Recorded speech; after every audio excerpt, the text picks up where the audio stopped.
Welcome to ASRS's Journal of Vitreoretinal Diseases Authors Forum. I'm your host, Dr. Timothy Murray, Editor-in-Chief of JVRD.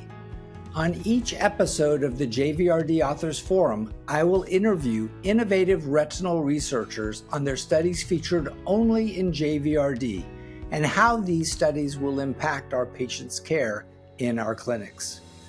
Tune in to hear directly from investigators about the clinical implications of the newest and highest quality research in the field of retina.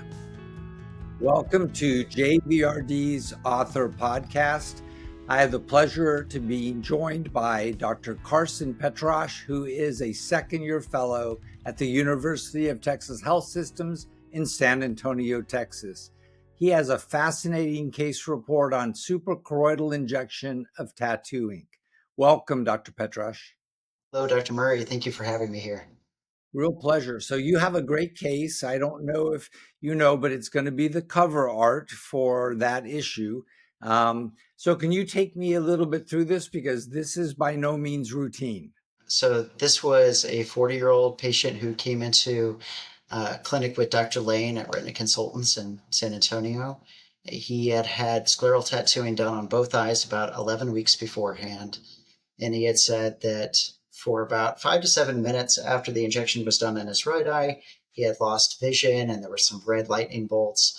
And subsequently, the vision came back in his right eye, but then he went on to have it done in his left eye. Fortunately, his left eye went on without any vision changes, but about 3 months later, he came into clinic and said, he thought his vision in his right eye was a little blurry. It was 20/30 compared to 20/20 on the left eye. The pupils were about normal. The pressure was normal. There was very impressive pigmentation of the bilateral conjunctiva, but intraocularly, there was no inflammation, and really only on the right side in the retina, we could see that there was some subretinal pigmentation.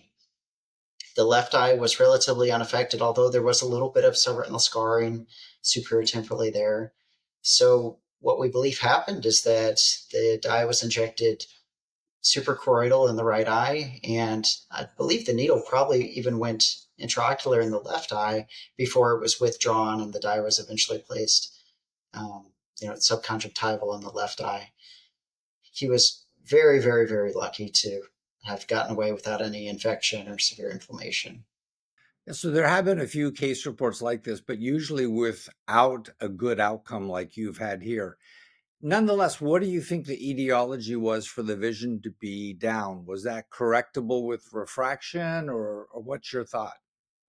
It did improve with pinhole, so I think it was predominantly refractive. His OCT of the macula was, perfect, same as on the left eye. He was very lucky to have gotten by with just that. The view is so stunning when you look at that. It just kind of leaps out at you. And I always think, how crazy are people?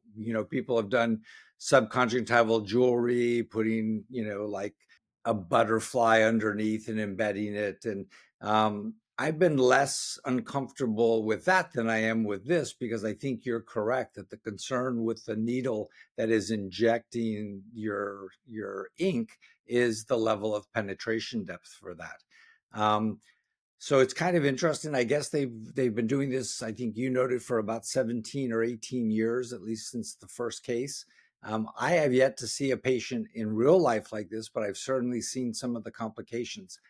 If you're giving advice to our JVRD readers, how would you think to ideally work a patient up like this? You did Optos and OCT. Did you think about anterior segment UBM or anterior segment OCT? I think both of which could be helpful here. Yeah. We did have some more peripheral OCT images to try and see at what layer is the dye, but they were quite poor quality.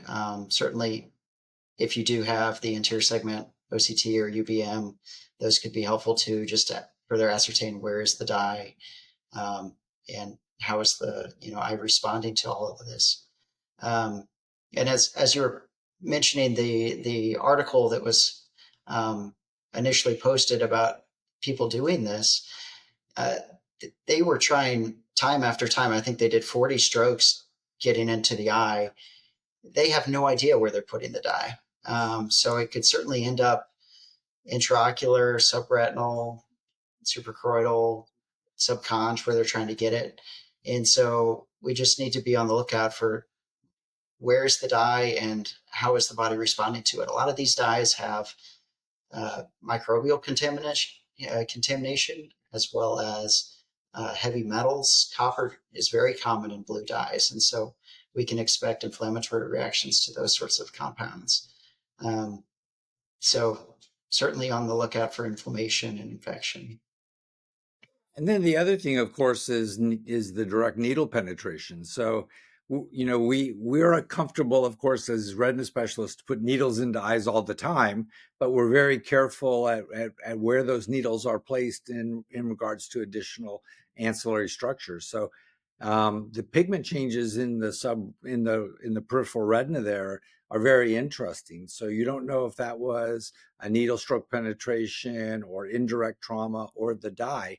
So I find those cases kind of fascinating, and it kind of scares me a little bit to think that someone does this without really thinking of the consequences.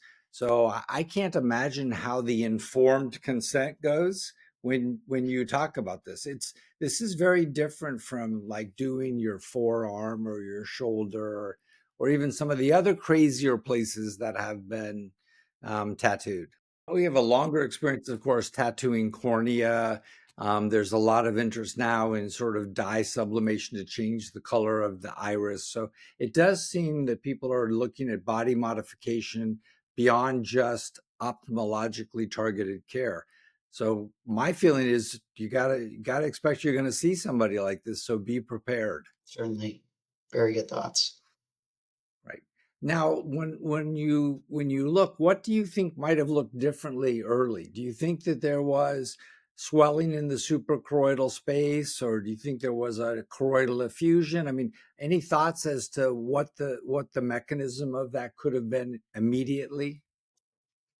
I would presume that the dye would probably start out more localized to the injection site, maybe before it spreads out.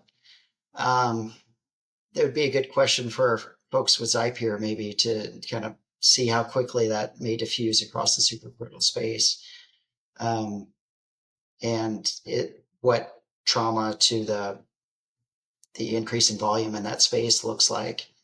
So it'd be kind of cool to see these people acutely, but I wouldn't recommend anybody getting this. So hopefully we won't be able to experience that. Right.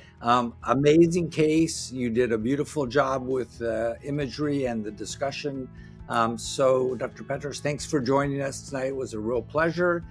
Thanks for tuning in to the JVRD Authors Forum. You can watch and listen to more episodes on the ASRS YouTube channel and on popular podcast directories, including Apple Podcasts and Spotify. Visit www.asrs.org/JVRD forum on the ASRS website to learn more. See you soon.